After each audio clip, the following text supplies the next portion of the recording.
Imagine a country brought to its knees, not by bombs, not by an army, by cyber attacks. Government systems shut down, hospitals running barely on pen and paper, economy bleeding millions every single day. This is exactly what happened to Costa Rica in 2022, and it might give us a glimpse at the wars of tomorrow.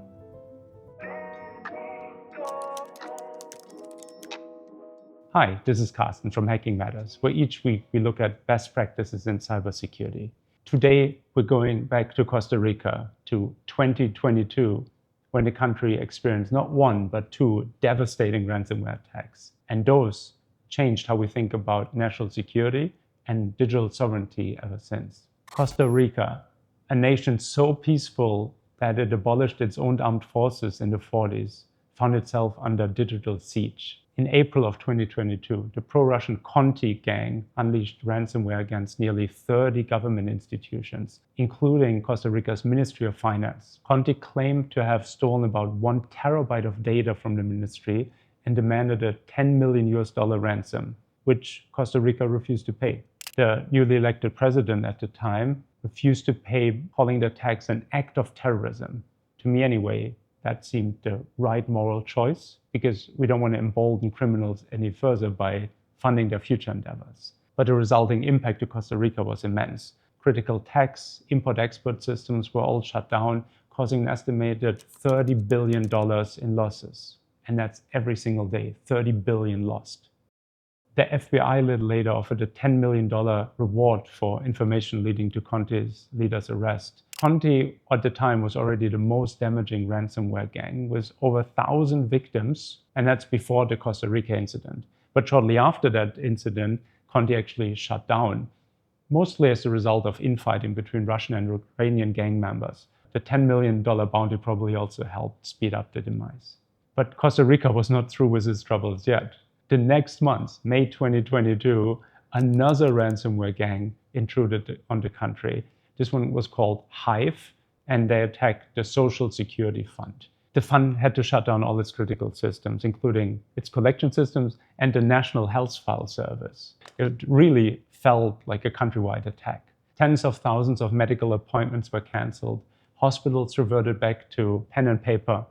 Hive demanded a relatively modest amount of $5 million. Once again, Costa Rica did not pay, instead slowly recovered its IT systems. The Costa Rican attacks were a wake-up call at the time. They demonstrated that cyber incidents can cripple essential services, disrupt whole economies, and cause real-world chaos and mayhem. So what can we learn from those incidents? 4 lessons. First, ransomware is as relevant as ever. If ransomware can take down an entire nation, every organization needs to be prepared. We need ransomware-proof backups first and foremost that ensure that you can recover your entire IT environment quickly, even if attackers destroy your primary systems. You need to make sure that your backups include all the configuration settings too, and recovery scripts to rebuild your production. Second, detection is not optional.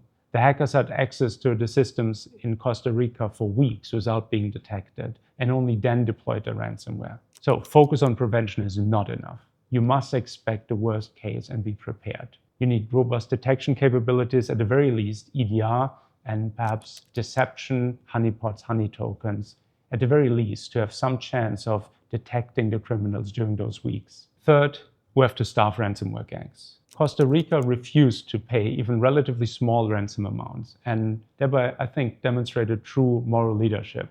If all of us did this, there would be no more ransomware.